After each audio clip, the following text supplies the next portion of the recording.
Welcome to a TV20 news break. I'm Dan Monroe. Mayor Justin Bibb and his team held a press conference to discuss changes to the City of Cleveland's public services.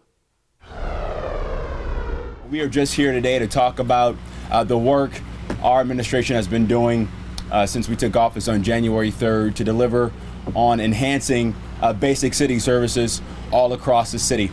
And you probably heard me say this quite often since I took office, but our residents deserve high quality basic city services and a modern and responsive City Hall. And our CEO, Bonnie T20 and her team have been working around the clock to deliver on that promise for all of our residents across the city. The City of Cleveland is focusing on improving three major aspects of public service: park and property maintenance, residential pothole repair, and illegal dumping programs. Now, what are we doing different than we have in the past?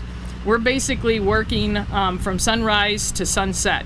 So if you see late at night, you see our crews out there, that's what they're doing. They're improving services by working longer hours. We are close to 60% done with our residential pothole patching for the year.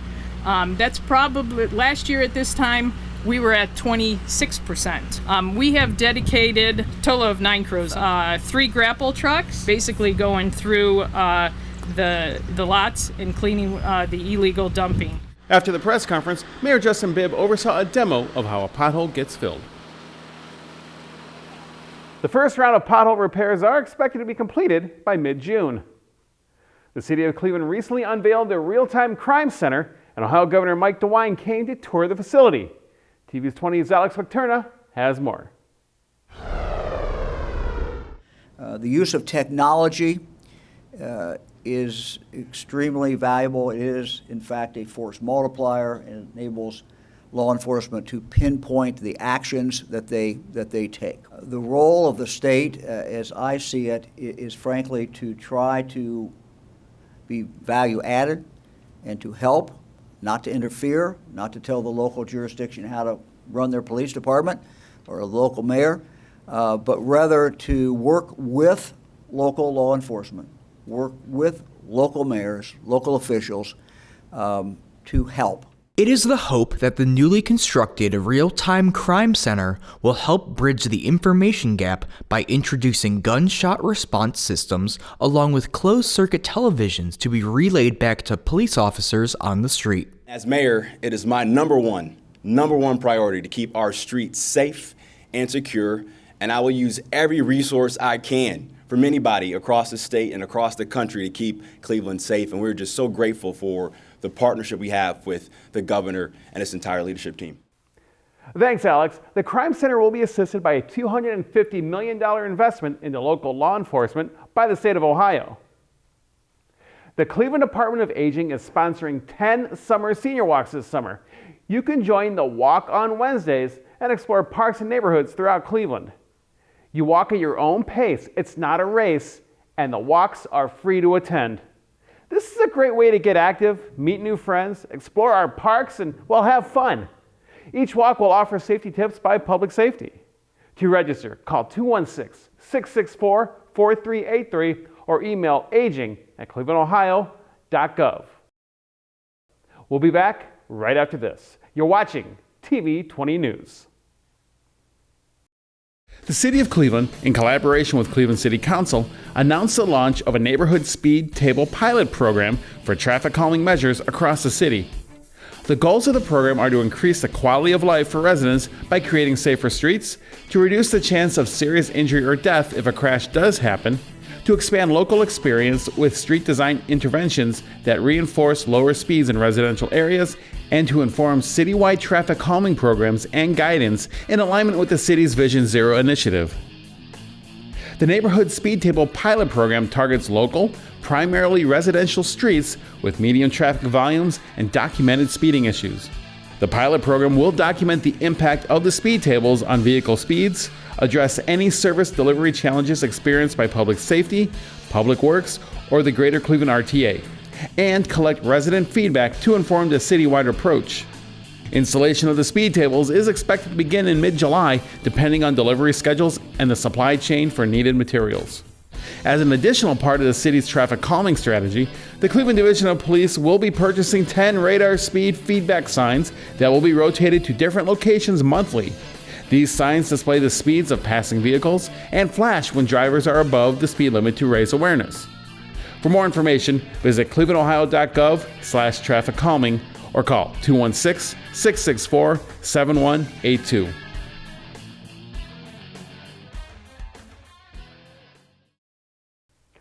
Welcome back to TV20 News. I'm Dan Monroe. After a 2-year hiatus, the Cleveland Asian Festival returned with bigger crowds, music, and entertainment for the whole family and an abundance of delicious food. TV20's Alex McTurna has the story.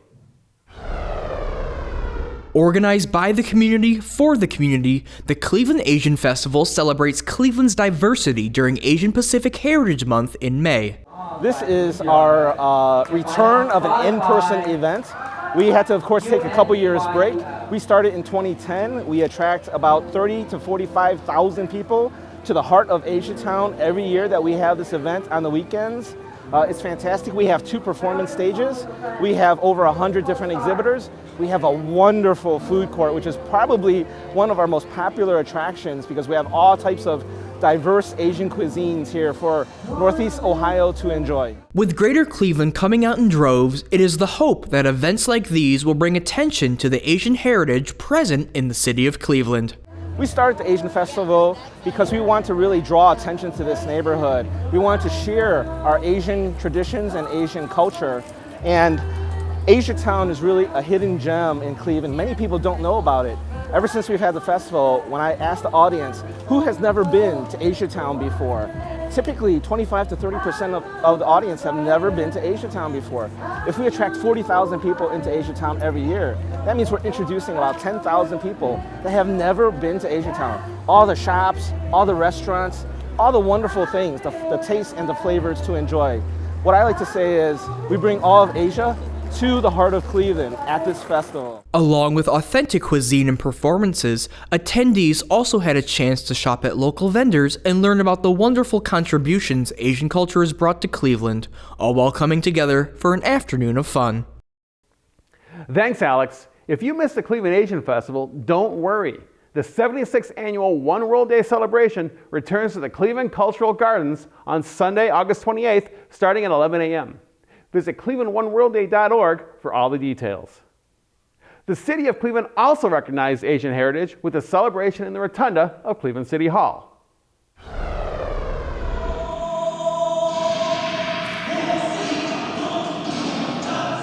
Cleveland's Asian liaison, Chia Min Chen, welcomed the crowd to the festivities. She recognized the last 2 years were tough and encouraged everyone to do one important thing before the night was over. Many of the Asian communities in particular, we tend to be insular. And oftentimes I hear the same thing over and over again. They don't feel connected with the government. They don't know what we do. At every table, there is at least one person from city government. So I want all of you truly make a friend, make a new connection, because Cleveland City Hall, Community Relations Board, we're here for you. Cleveland's new Director of City Planning, Joyce Pan Wang, delivered the keynote speech. Director Wang reflected on the legacy left to her by her parents. My parents moved to the United States from Taiwan when they were in their 20s. They didn't know anyone, they left their families behind, and English was not their first language. I honor their determination, their grit, their joy, as I stand before you tonight. A second-generation Taiwanese American that bears their stories. Afterwards, the crowd was treated to various forms of traditional dance and entertainment.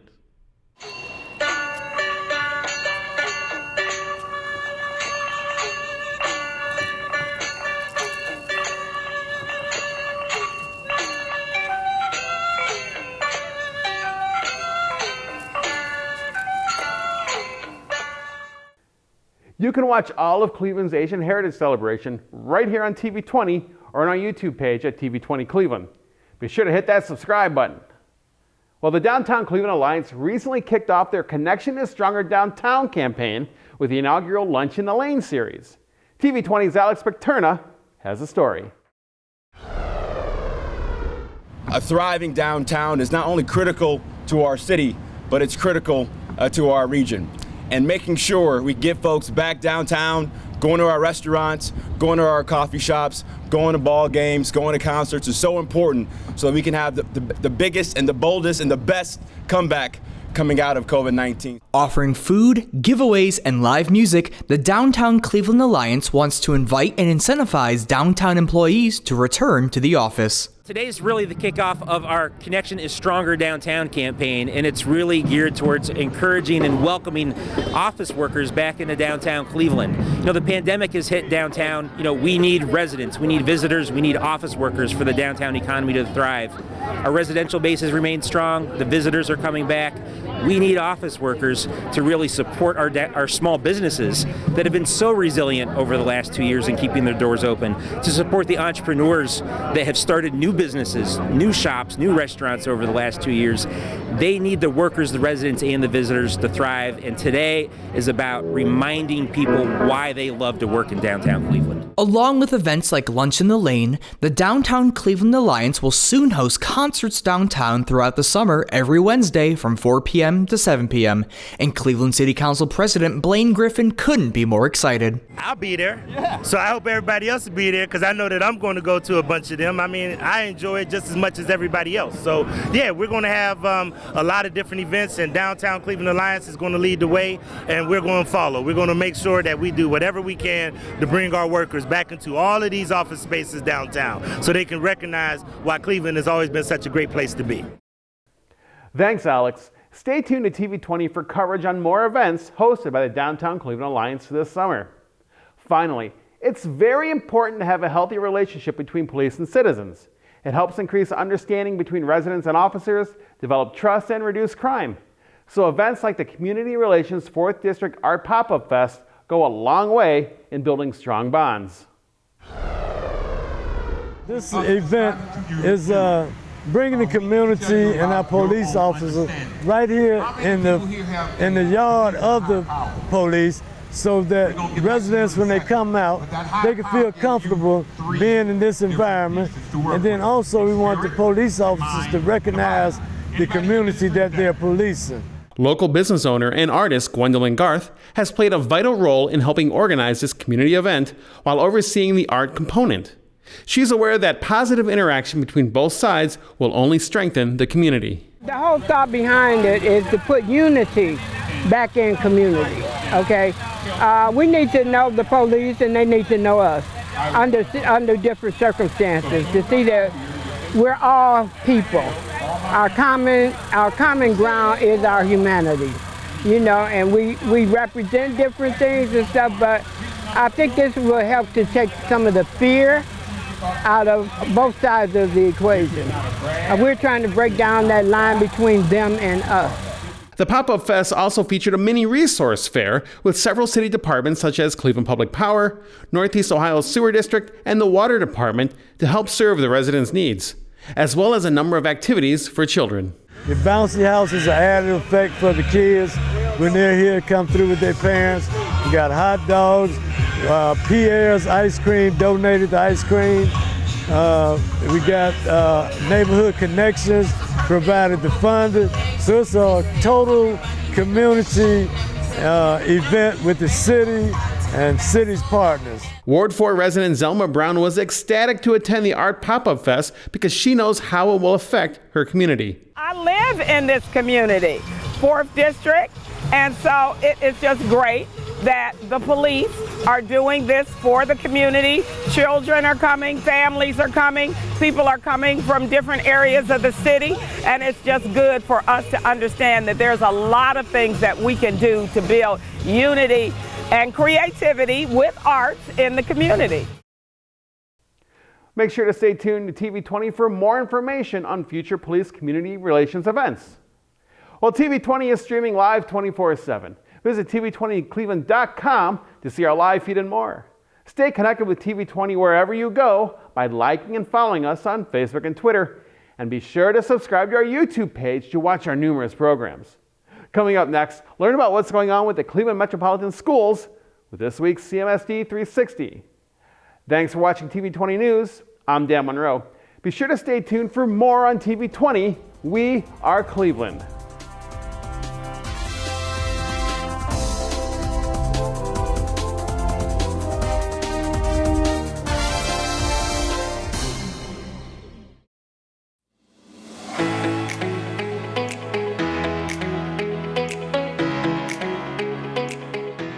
Hello, I'm Darielle Snipes with the CMSD News Bureau. Welcome to CMSD 360, a look at news happening around the district for the week of June 5th. Summer break is here for many students, and for others, their last day is quickly approaching. The last day for extended year schools will be Thursday, June 9th. Cleveland School of Science and Medicine and Cleveland School of Architecture and Design's last day will be Thursday, June 16th. And year-round school students, their last day will be Wednesday, June 22nd. Time is running out to sign up for the CMSD Summer Learning Experience.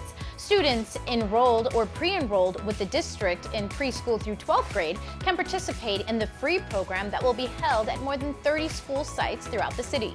Meals and transportation are included. Students will have the chance to finish the year strong and take part in fun projects or activities.